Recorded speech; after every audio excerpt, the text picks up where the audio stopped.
3,759 नए कोरोना के पॉजिटिव मिले हैं और ये थोड़ी राहत की बात है। आप सोचिए, लगातार जब 5,000 केसेस आ रहे हों, उसमें 3,759 कोविड मरीज मिलते हैं, तो ये थोड़ी राहत की बात है।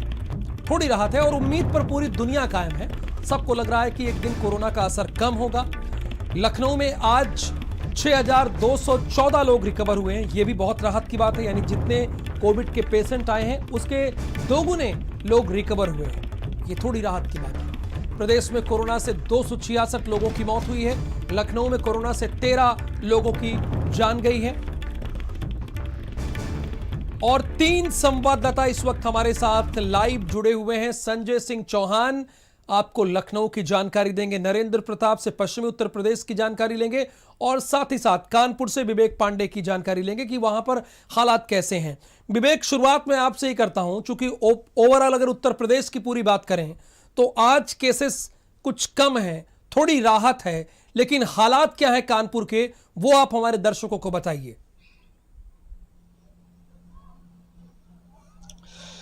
देखिए राहुल, हालात कुछ अच्छे हैं, लेकिन जिस तरह से लंबी लंबी ऑक्सीजन को लेकर कतारें देखने को मिलती थी, वो कतारें जो हैं अब भी है। लेकिन जो ऑक्सीजन के लिए बहुत सारे लोग बिना ऑक्सीजन के लौटते थे, ऑक्सीजन को लेकर मौतें होती थी ऑक्सीजन के अभाव से, उस पर लेकर कुछ तो कमी निकल कर सामने आई है। लेकिन कतारें अब भी लगी हुई हैं, लोगों को ऑक्सीजन लेने में परेशानियां भी हो रही हैं, पूरी तरह से भी किल्लत खत्म नहीं हुई है। लेकिन यहाँ पर कुछ तस्वीरें ऐसी भी निकल कर आ रही हैं कि यहाँ पर मेडिकल स्टोरों में मेला ऐसा लगा हुआ है। उसका एक कारण है कि यहाँ पर जो इंजेक्शन की जरूरत हो रही है या दवाइयों की जरूरत हो रही है, तो उसका यहाँ पर अभाव देखने को मिल रहा है। चाहे वो दवा मार्केट में हो या मेडिकल स्टोरों में है, जिस तरह की दवा वायरल होती है उसको लेकर यहाँ पर लोग जो है उसी दवा के पीछे घूमते हैं और मार्केट में उसकी शार्टेज आ जाती है। तो कहीं ना कहीं यहाँ पर दवाइयों का अभाव और इंजेक्शन का अभाव देखने को मिल रहा है। उसको लेकर यहाँ पर प्रशासन को सख्ती करने की जरूरत है कि जो लोग इस इंजेक्शन को डंप करे होंगे या यहाँ पर स्टोर करे होंगे, उसको यहाँ पर निकालने की जरूरत है। सबसे बड़ी बात एक यहाँ पर डॉक्टरों की अपील निकल कर सामने आई कि जिस तरह इलाज के अभाव में मरीज की मौत हो जाती है, जो परिजनों का यहाँ पर रोष देखने को मिलता है या तोड़फोड़ जैसी स्थितियां निकलकर सामने आ रही हैं, तो डॉक्टरों का साफ तौर पर कहना है कि हम लोग अपनी पूरी जिम्मेदारी से काम कर रहे हैं, लेकिन अगर किसी की मौत हो जाती है तो उनके परिजनों का इस तरह का बर्ताव करना ये अच्छा नहीं है। चूंकि डॉक्टरों के पास जितनी सेवाएं होंगी, जितने यहाँ पर उनके पास इंक्रीमेंट होंगे, उसी हिसाब से वो इलाज कर रहे हैं। लेकिन उसके बाद उस तरह से हॉस्पिटलों में तोड़फोड़ या डॉक्टरों के साथ मारपीट करना, ये तस्वीरें अच्छी निकल कर नहीं आ रही हैं। राहुल, नरेंद्र, क्या जो पहले की तरह अफरा तफरी थी पश्चिमी उत्तर प्रदेश और मेरठ में, अब वो थोड़ी कम हुई है कि हालात जैसे पहले थे 10 दिन 5 दिन पहले, आज भी वैसे ही है? राहुल, थोड़े से आंकड़े समझने होंगे, पूरा समीकरण समझना होगा इस सवाल के जवाब के लिए। ये तूफान के आने से पहले की शांति है। वजह यह है, जो आंकड़े कम हुए हैं उसकी मोटी वजह यह है कि जो टेस्टिंग किट हैं वो ख़त्म हो गई हैं। केवल शहरों पर फोकस किया जा रहा है। शहर के आउटर इलाके और जो देहात के CHC PHC हैं वहाँ पर टेस्टिंग किट नहीं है और पिछले 2-3 दिनों से वहाँ पर टेस्टिंग नहीं हो रही है। इस वजह से जो रिजल्ट आ रहे हैं कोविड पॉजिटिव्स के, वो कम हुए हैं और मेरठ में ये बात अधिकारी भी स्वीकार रहे हैं। दूसरी जो बड़ी दिक्कत आ रही है वो आज भी बरकरार है। ये कहा जा रहा है प्रशासन की ओर से कि 38 टन जो ऑक्सीजन है उसकी सप्लाई मेरठ में की गई है, लेकिन इसके बावजूद भी एक सामान्य मरीज अगर किसी कोविड अस्पताल में या सामान्य अस्पताल में एडमिट होना चाहता है तो उसके लिए बेड नहीं है। मेरे पास ऐसे 3-4 केसेज आज हैं जिनके लिए मैं पूरे दिन कोशिश करता रहा कि उनको एक बेड दिला सकूं, चाहे ऑक्सीजन बेड हो चाहे ICU बेड हो, लेकिन कहीं भी इंतजाम नहीं हो पाया और उन लोगों को दूसरे छोटे कस्बों में जाना पड़ा या फिर वो लोग अभी भी अपने घर पर हैं। तीसरी सबसे बड़ी जो दिक्कत है वो ऑक्सीजन की अभी भी बरकरार है। अभी एक फरमान जारी हुआ है मेरठ के जिला प्रशासन की ओर से, जिसमें आज ये कह दिया गया कि जो इंडिविजुअल लोग घर पर आइसोलेट हैं, जिनका ऑक्सीजन लेवल गिर रहा है या फिर जिनको और वजहों से ऑक्सीजन की ज़रूरत है, उनको ऑक्सीजन नहीं मिलेगा।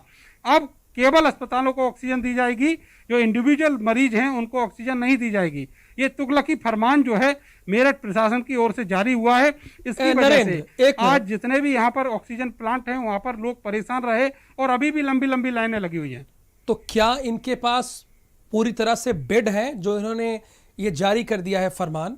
क्या जिला प्रशासन के पास उतने बेड हैं जितने मरीज हैं?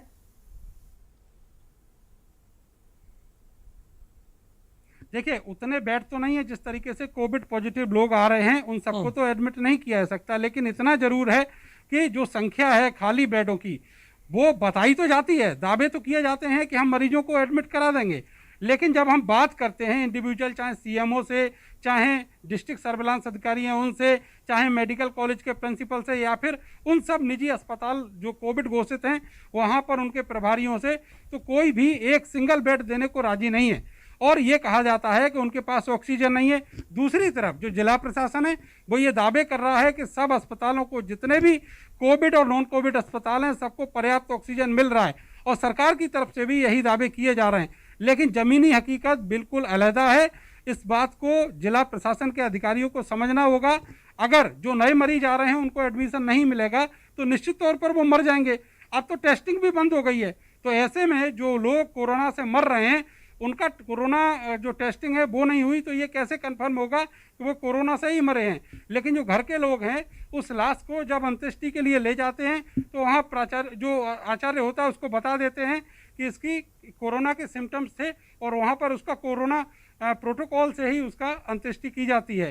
तो इस तरह के प्रिकॉशन लोग रख रहे हैं, लेकिन ज़मीनी हकीकत यह है कि ये तूफान के आने से पहले की शांति है। कोविड करने के लिए जो टेस्ट होता है उसको करने के लिए जो किट्स हैं वो ख़त्म हो चुकी हैं। देहात के इलाके में बिल्कुल टेस्ट नहीं हो रहे हैं।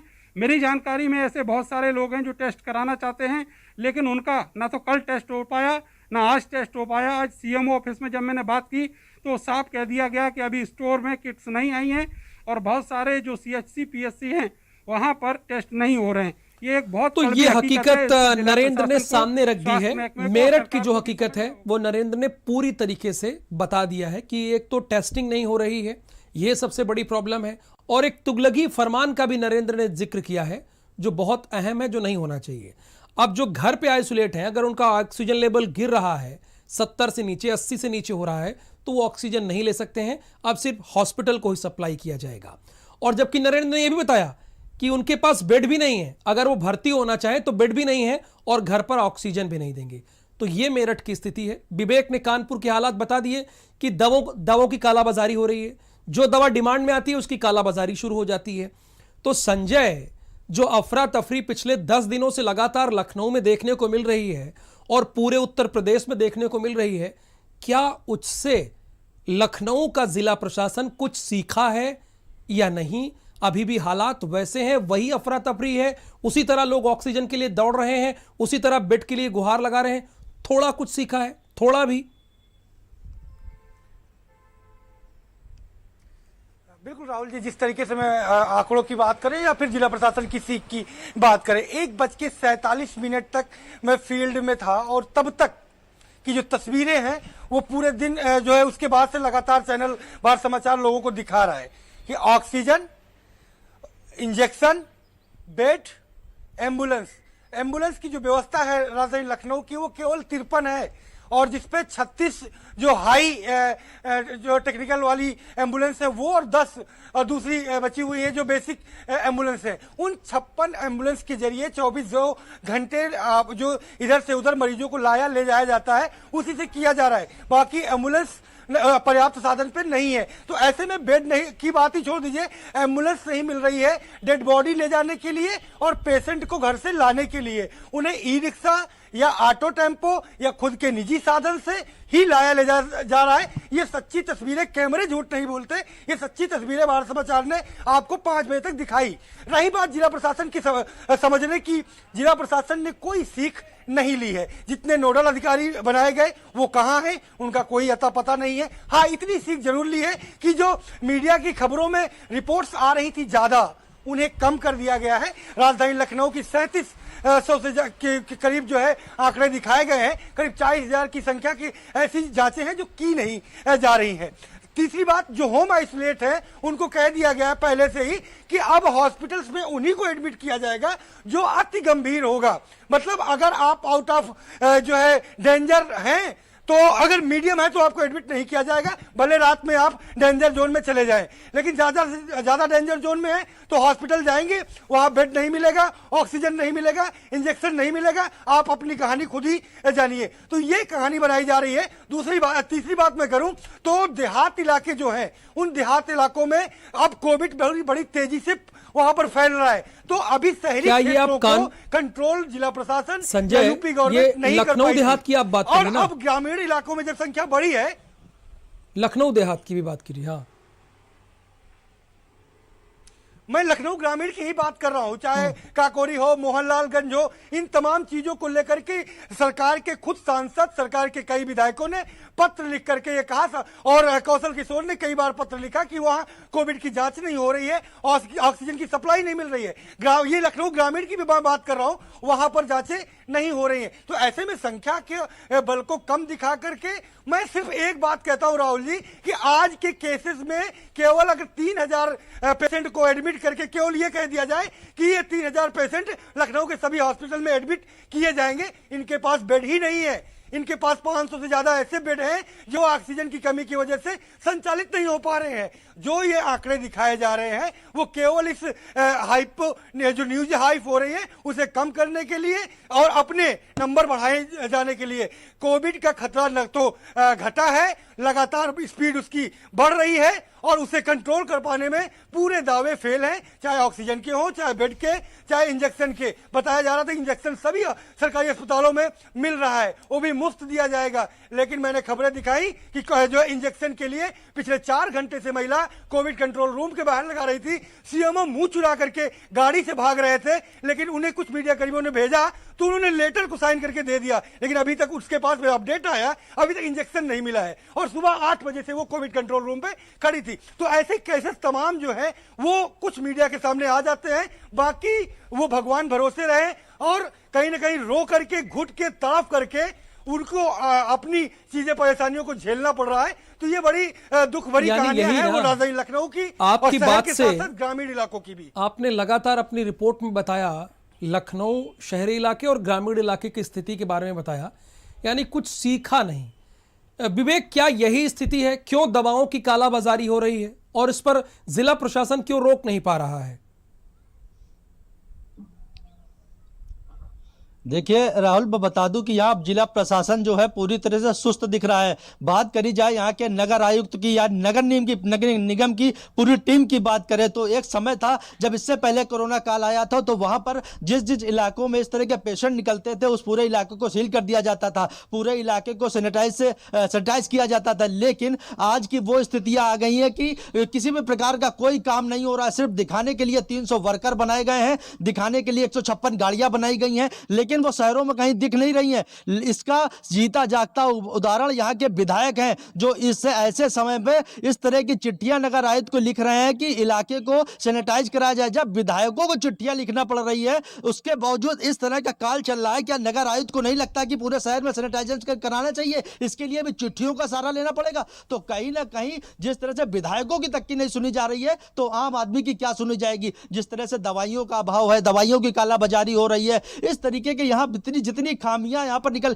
शुक्र है कि यहाँ पर कुछ जो है सेवक हैं जो यहाँ पर निकल कर सामने आए, कुछ संस्थाएं निकल कर सामने आई हैं जो ऑक्सीजन की व्यवस्था कर रही है। जिनको कोई व्यवस्था नहीं हो पा रही है उनको रोडों पर जो है पलंग पर, तखत पर लेटाकर ऑक्सीजन दिया जा रहा है। तो ये सामाजिक संस्थाएं जो निकल कर सामने आ रही है, कहीं ना कहीं कुछ राहत देने का काम ये लोग कर रहे हैं। इनसे प्रशासन को यहाँ के सबक लेना चाहिए कि किस तरह से ये लोग ऑक्सीजन की व्यवस्था कर रहे हैं। जिनको व्यवस्थाएं करनी चाहिए वो सिर्फ कागजों पर जो है मौतों के आंकड़ों को दिखाते घूम रहे हैं। यहाँ पर जो कितने मरीज सही हो रहे हैं, कितने एडमिट हो रहे हैं, उन आंकड़ों में खेल करते दिखाई दे रहे हैं। सड़कों पर निकल कर अगर चाहें तो इन लोगों की व्यवस्थाएं करी जा सकती है। मीडिया के न जाने कितने लोग निकल कर सामने आए हैं, कितने लोगों की मदद कराई गई है, लेकिन अब कहीं ना कहीं न बेड की व्यवस्था है, न ऑक्सीजन की व्यवस्था है। अगर अधिकारियों को फोन भी करो तो किसी के भी फोन नहीं उठते हैं, तो आखिरकार किस तरह से इनकी व्यवस्थाएं करी जाएंगी? तो प्रशासन पूरी तरह से सुस्त बना हुआ है और इसको जागरूक करने की जरूरत है। राहुल,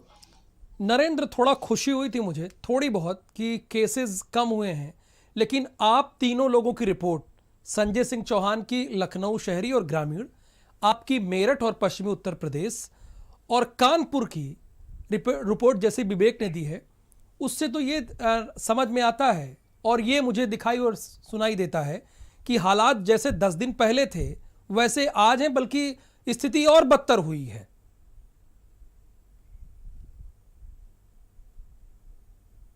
देखिए राहुल, एक कोर्ट का कल आदेश आया था जिसमें इलेक्शन कमीशन को ये कहा गया, उनसे जवाब मांगा गया 135 जो मतदान कर्मी थे उनकी मौत हुई है। सबसे बड़ा सवाल ये है कि एक सोचने वाली बात है कि आप गांव में इतना कम्युनिकेशन हो रहा है इलेक्शन के दौरान, और वहां पर इलेक्शन होने के बाद, मैं जिस इलाके में हूं इसके आसपास के जिलों में हाल ही में इलेक्शन हुआ है और इलेक्शन होने के बाद यहां पर कोविड टेस्ट रोक दिया जाता है। तो जो लोग वहां पर मर रहे हैं उनको नहीं मालूम कि उनकी मौत आखिर किस वजह से हो रही है। और दूसरी बात यह है कि वो लोग इतने समर्थ नहीं हैं कि वो किसी अस्पताल में जाने की हिम्मत भी कर पाएं। जो 1-2 लाख रुपए में एडमिशन जहां निजी कोविड अस्पतालों में हो रहे हैं वहां पर खर्च करने की उनकी हैसियत नहीं है। तो ऐसे में केवल एक ही चारा बचता है कि आप अपने मरीज को घर पर रखिए और अगर वो मरता है तो मर जाने दीजिए। मेडिकल कॉलेज, जिला अस्पताल और जो भी यहाँ पर सरकारी कोविड अस्पताल हैं वहाँ पर एडमिशन इम्पॉसिबल है। मैं इस इम्पॉसिबल का शब्द का प्रयोग इसलिए कर रहा हूँ कि पिछले 48 घंटे में मैंने खुद कोशिशें की हैं। मैं खुद यहाँ पर सारे अधिकारियों के कम्युनिकेशन में होने के बावजूद किसी का एडमिशन नहीं करा पाया। जो बहुत ज़्यादा सैचुरेटेड लोग थे उनका भी एडमिशन नहीं करा पाया। बिल्कुल इसी तरह के हालात जो शहर की घनी आबादी वाले इलाके हैं वहाँ पर हैं। लोग झोला छाप डॉक्टरों से अपना इलाज करा रहे हैं, उनके अंदर सिम्टम्स हैं पूरे कोविड के, उनको सैचुरेशन बढ़ रहा है। इसके अलावा उनको और ज़्यादा दिक्कतें हो रही हैं। कोई अगर हार्ट पेशेंट है, इसके अलावा किसी को चलिए, डायबिटिक है, नरेंद्र, तो और बातें ज़्यादा समझ में दिक्कतें आ गई हैं। बहुत शुक्रिया आपका इस पूरी जानकारी के लिए विस्तार से। विवेक आपका भी और संजय सिंह चौहान आपका भी बहुत बहुत धन्यवाद। हमारे 3 संवाददाताओं ने अपनी रिपोर्ट दी, अपने जिले की स्थिति से आपको रूबरू कराया कि असल में ग्राउंड पर स्थिति कैसी है वो बताया है।